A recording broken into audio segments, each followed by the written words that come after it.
I just spent 3 weeks and way too much counter space testing every budget air fryer that people actually buy. Not the ones influencers get sent for free, the ones you find on sale at Target or buried on page 2 of Amazon with 4,000 reviews. And I'm about to save you from wasting money on the wrong one. Because here's the thing, nobody tells you about air fryers under $100. They are not all the same appliance with a different logo slapped on the box. Some of these will overcook your fries into little hockey pucks. Some of them are so loud you'll think a leaf blower is running in your kitchen. And one of them, the one sitting on my counter right now, has completely replaced my oven for anything under 2 pounds. So I bought 5 of the most popular budget air fryers on the market, all under $150, and I ran them through the exact same test every single day for 3 weeks. Frozen fries, chicken wings, a whole small chicken, bacon, and reheating leftover pizza. Because let's be honest, that's half of what these things actually get used for in real life. I timed preheat. I measured internal temps with a probe thermometer, I tracked noise levels with a decibel meter, and I counted every single time the basket stuck or the non-stick coating showed wear. Let's start counting down from number 5, because the bottom of this list still beats anything Big Kitchen Appliance wants to sell you for twice the price. Number 5, the Gourmia GF414. This is the 7-quart digital air fryer that keeps showing up in every best budget air fryer roundup, and I get why. At around $70, you're getting a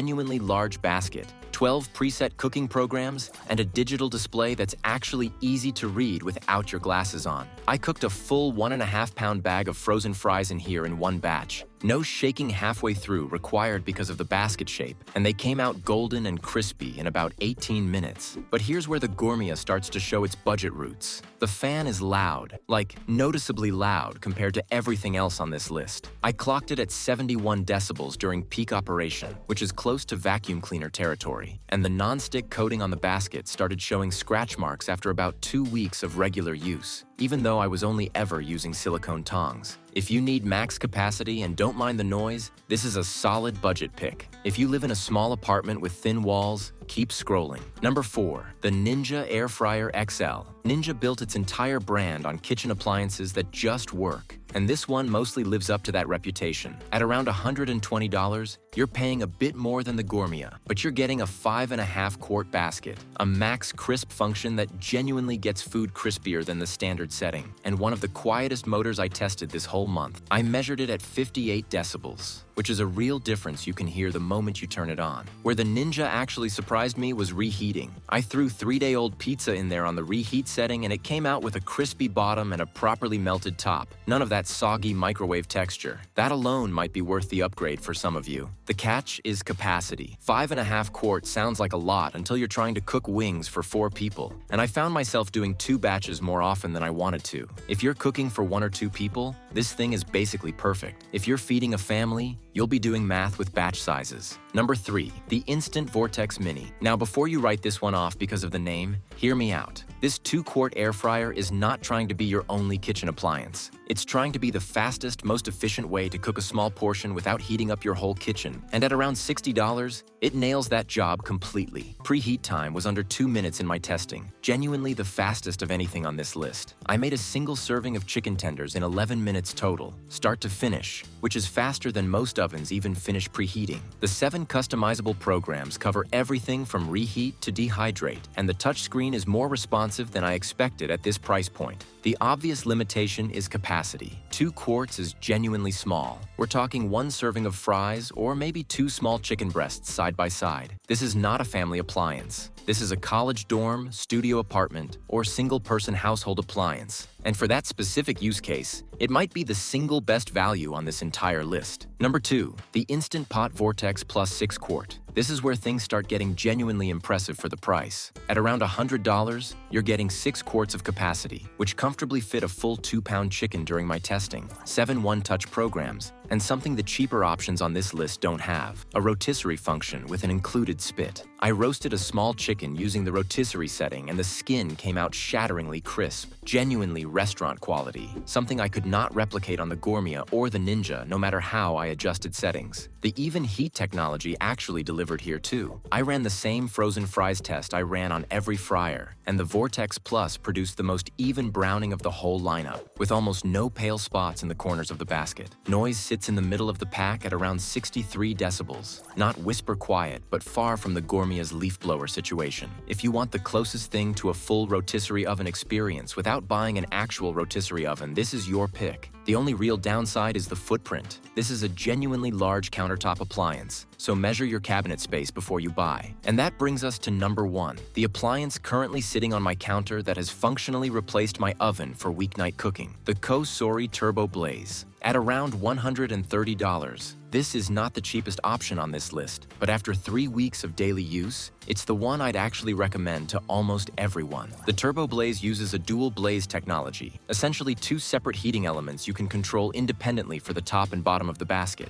This sounds like a gimmick until you actually use it. I cooked chicken wings using high heat on top for that crispy skin and lower heat on the bottom to avoid burning, and the result was genuinely better than wings I've made in a full-sized convection oven. No flipping required. The 6-quart basket handled a full pound and a half of wings in a single layer without overcrowding, and the app connectivity, which I was fully prepared to hate, actually turned out to be useful. I could check cook progress and get notified when it was time to shake the basket without walking back into the kitchen. The preheat is fast, the noise level came in at 61 decibels, quieter than both the Gourmia and the Vortex Plus. And after 3 weeks of near-daily use, the non-stick basket shows 0 visible wear. The one real drawback is price. At $130, you're paying more than double what the Gourmia costs. But when I factor in the cooking performance, the even heating, the durability I saw over 3 weeks, and honestly how often I reached for this one over the other 4, it earns the top spot. So here's how this breaks down. If you want maximum capacity on the tightest budget, the Gourmia GF414 gets the job done. Just expect some noise. If you're cooking for 1 or 2 and want speed above everything, the Ninja Air Fryer XL is the move. If you live alone or have limited counter space, the Instant Vortex Mini is the best small footprint value on the market right now. If you want a genuine rotisserie experience and don't mind the larger footprint, the Instant Pot Vortex Plus is unmatched at its price. And if you want the single best performing air fryer regardless of price, and you're willing to pay a bit more for it, the COSORI TurboBlaze is the one I'd tell my own family to buy.